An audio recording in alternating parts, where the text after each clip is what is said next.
Good morning, guys. We're back at it again with another slate review for April 8th MLB slate. We're going to take a look at yesterday's slate before we dig in. So, for yesterday's slate, we were on the right bats. We ended up cashing. Um, Washington came in lower owned than we originally thought. Abrams came through for us with two triples, which was real nice at like 5% ownership. Nessus was fine. Andrew Callahan went out. Was really disappointing in the Dodgers and late night. We thought we could really climb the board there, but they didn't pull through. And they pulled Woodruff kind of early. I felt they used. I think it was at 88 pitches in the middle of the sixth, so or about to reach the sixth. So it was a little disappointing in that. But pitching yesterday kind of sucked as a whole, as it does today. I mean, it's even worse today. So we're gonna try and prioritize bats and just see where we land on pitchers. What are your thoughts, Justin? Woodruff got 34 fantasy points, which I mean, if he would have gotten 6, he would have gotten more. But overall, the K's weren't really there. Meneses, 2 for 3 with a run, 2 walks, 18. That's good. Mookie did solid. I mean, 1 for 4, but they lost to the Diamondbacks. But overall, it was a pretty good slate. Call homered. Abrams just took over, and Abrams at 5% really saved us. But kind of like you said too, pitching was horrendous yesterday, kind of as it is today. But I mean, we cashed. That's all that really matters, right? Yep. Um, so if we want to go ahead and start digging into pitching, we can, just because it's a travesty. Um, Top price pitcher on today's slate, Tyler Anderson, that pretty much says it all. It's not looking good. It looks like Morton's probably going to be the chalkiest, which is probably fair. Probably is the best K rate on the slate. He didn't have a great first outing, but he was playing St. Louis. And we know the Padres, at least the bottom of the order, has pretty good K rate. So I wouldn't mind Morton. I also think if you really want to bury yourself early, you can go for Barrios. We never love playing him, but he also has pretty good K rate as well. So those are probably my two priorities. Montgomery, probably third.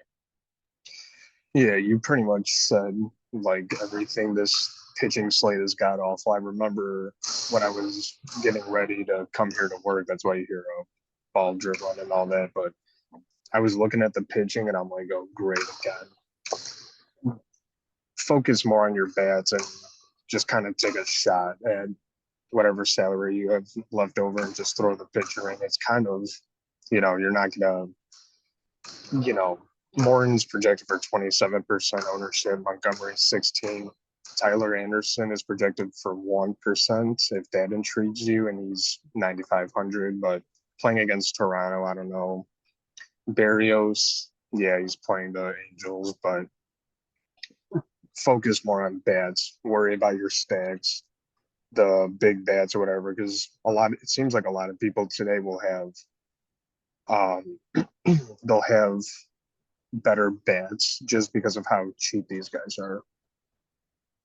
Yeah, and I just want to bring up something. So DK has a little bit better pricing, I think, in terms of just like keeping up on a day-to-day basis than FanDuel, especially with pitching. And Morton is the highest priced pitcher on DraftKings today at 9K. So you're getting a little bit of a discount on FanDuel for him. And Tyler Anderson is next close to 8,700, and then Montgomery. So maybe Montgomery's a little overpriced compared to Morton on FanDuel. So I'll probably go Morton and then still Barrios and then Montgomery.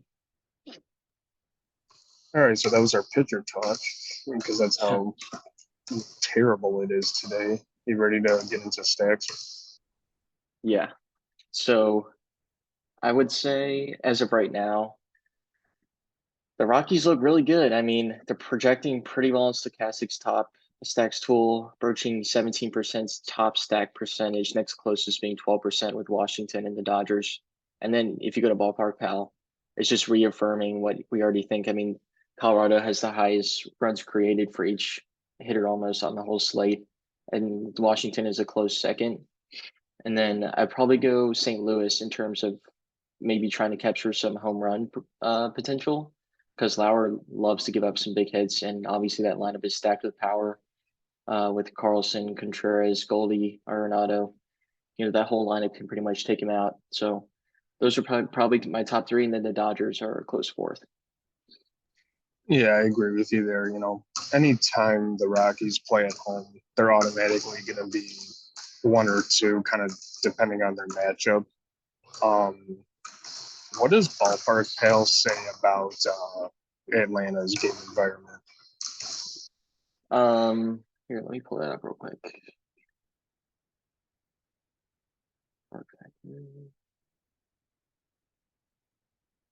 It's about in the middle of the pack today.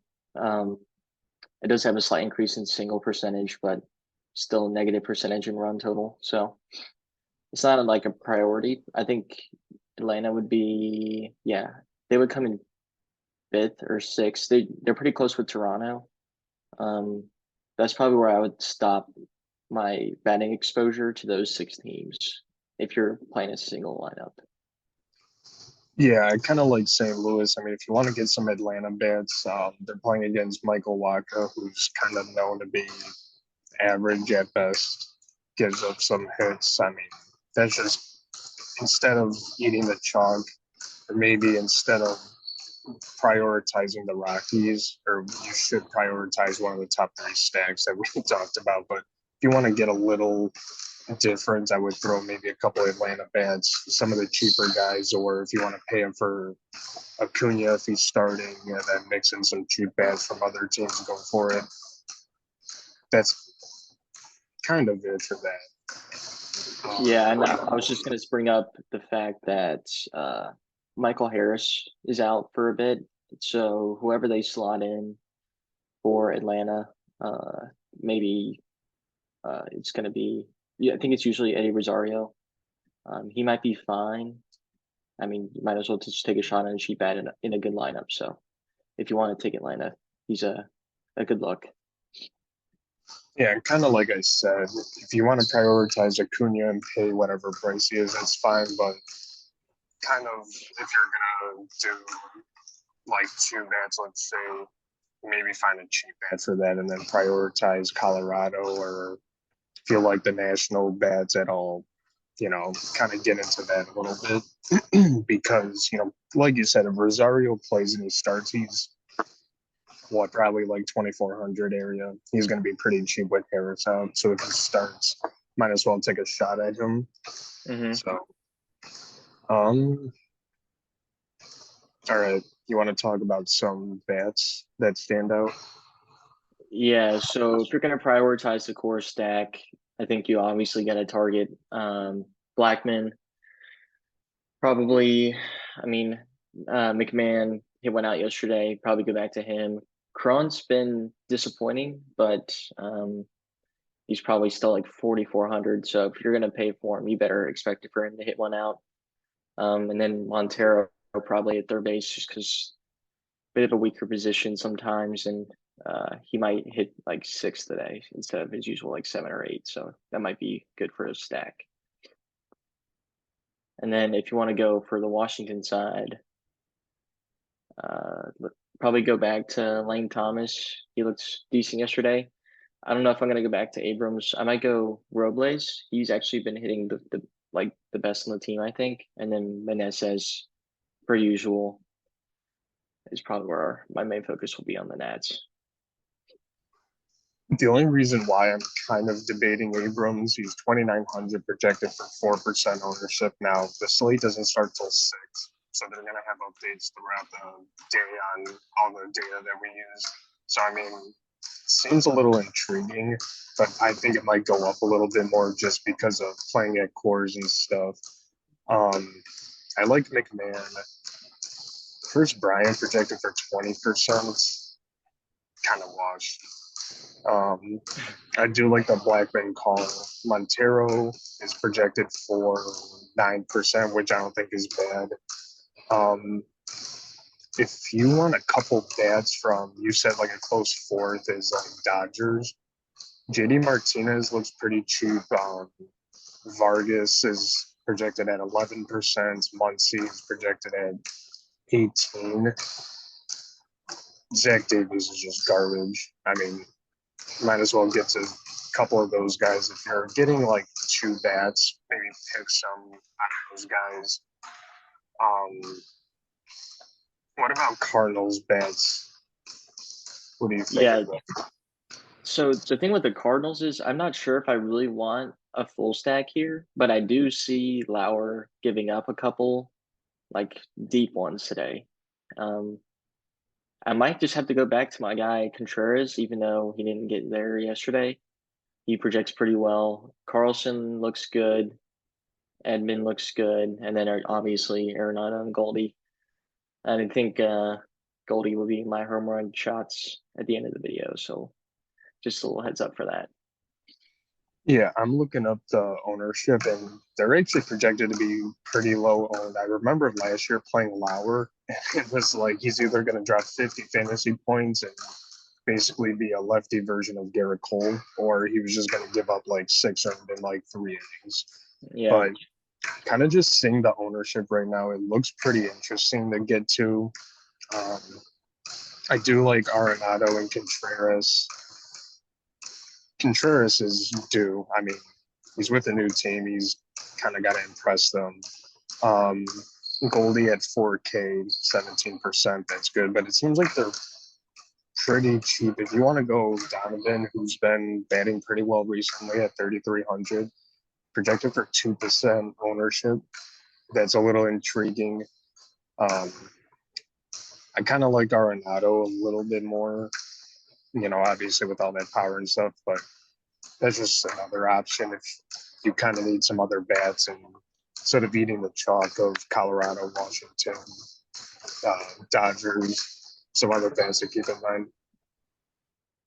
Yeah, I completely agree. And then, so if we had to rank them so far, I think we would say Colorado, Washington, easy 1, 2-ish, and then St. Louis 3, Dodgers 4, and then just on the outside of those top 4 would be Braves and Toronto.